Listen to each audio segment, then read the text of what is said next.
faith, and so maybe that's good. I will say Seek is really encouraging me to do this from a perspective of Jesus. And I hope that's okay. And I kind of wonder, have you ever thought much about Jesus? Or how does that sound to you? Is that good news? Is that bad news? What do you think? And ask your grandmother and tell her why you're interested. Tell her what it is about Seek that's grabbed you so far and see what she says.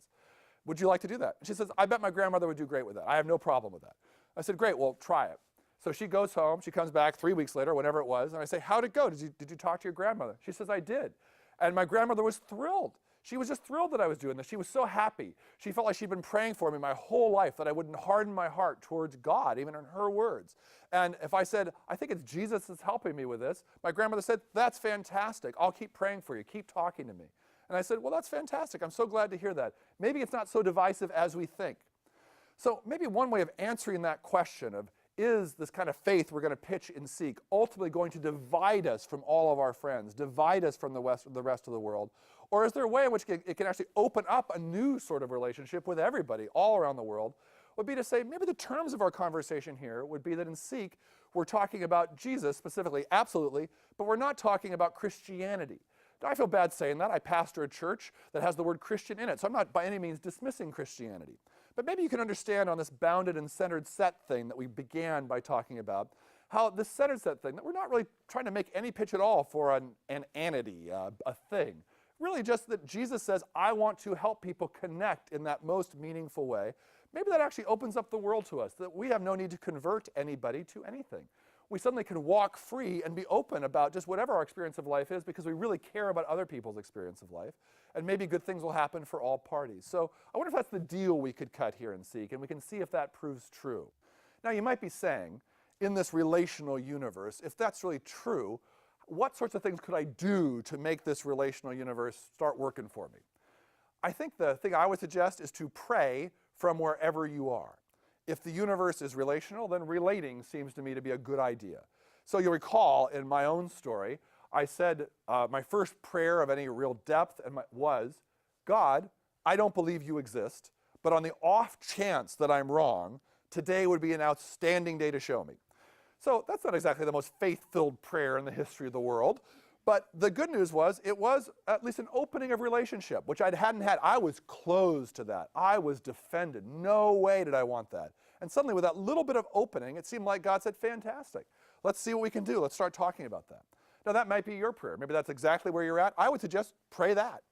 Now if you think, oh, that's not true of me. I mean, God, I don't believe you exist. I do believe God exists. You might say, I'm in Seek because I want to find out if that God exists, how that God can connect to me. That's more my question. Well, then pray that. Say, God, I do believe you exist, but I don't feel very connected. I don't quite know how this works. Could you show me? If I'm going to be a part of Seek, could you use the Seek experience to help me experience you more profoundly? I'd like that. That'd be a fantastic prayer. Or maybe you think, no, I even believe a little more than that. I believe that Jesus is the way to get that relational connection. Fantastic.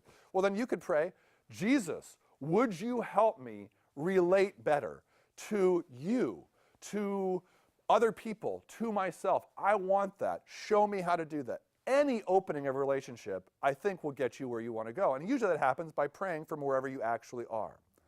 I'd love to close with a look at why I said in the last session that after studying comparative religions for 2 years, having had this dramatic encounter on the road one night myself as I was trying to explore God, that I decided that my experience had to be about Jesus. Not about Christianity, but about Jesus. What was wrong with the other ones, as it were? I think it was this relational thing, right? Because what was my story? I've been out on the road. I'd asked if there was a God, that God would show that God to me today. I had these kind of funny experiences, but then I had this moment where I had this strong impression, where I felt like God might have spoken to me, and that shook me up. Because again, you remember my whole view of the world was that if there was a God, that God was up there and I was down here, and there was kind of no meaningful communication possible. And suddenly I thought, maybe I'm wrong. So I started pursuing that, as we'll talk about in the next session. I started going out and trying to pray in my faltering ways with no models, nothing, just trying to see if there was actually communication in the world that could happen and help me.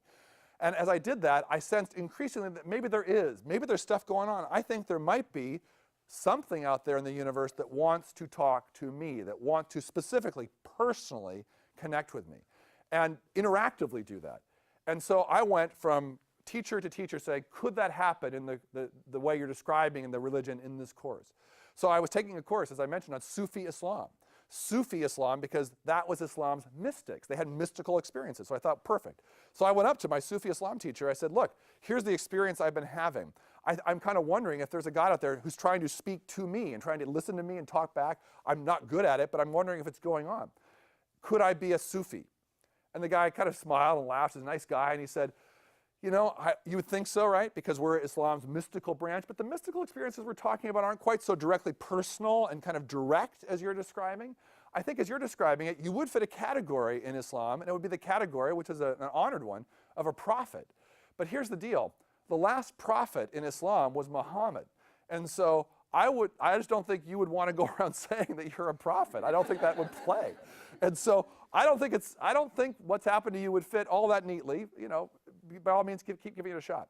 So I trooped on over to my modern-day Judaism professor, who was a great guy. Actually went to the circumcision of his son, as I think our whole class did. So he really invited us into his life, just a really open-hearted guy. And I said, can I tell you, here's kind of why I took the class. So here's encounters I've been having, and they seem like real encounters. Like, I'm not good at this, but that there's a God out there who might even want to communicate to me, and I could communicate back. There's something kind of personal happening. I know that in the Hebrew Bible, that is the God we're talking about, so could I be a Jew in that sense? Do you know people for whom that happens? And he said, well, you'd think I would. Obviously, now you've read the Hebrew Scriptures, and it's all over the place. But sort of like your Sufi Islam teacher told you, that would fit more the category of a prophet in the Hebrew Bible. And again, I don't know many friends, at least, who would say that they are prophets, that they have prophetic sorts of experiences. So no, I don't quite think that would fit the category entirely well. So I kept going. I then am in this group that studies the Bible. That's what they do. And so I'm trying to learn from them. And they encourage me to keep reading the New Testament. So I duly do that. I read these gospel stories. I come to this book called Acts with these great adventures about what happens to Jesus' followers after his exciting adventures on earth. And Acts chapter 2 has this amazing moment. It says, if you kind of experience Jesus, this relational kind of problem solver in a supernatural way, if you experience Jesus and even more experience the Holy Spirit that Jesus sends, here's what you can expect to happen. Everyone will talk to and hear back from God. Everyone. Old people, young people, men and women, everyone is going to connect with God in a fantastic way. And I suddenly thought, well, there you go. I a little too much pressure to be once a millennium prophet. Here it says, this is just normative. I should just expect this. And I thought, I think this story has to be about Jesus. So a lot of the rest of the Seek course will be trying to detail the ins and outs of how to make that relational, that sort of centered set connection happen and happen profoundly. I hope it works for you. Thanks so much.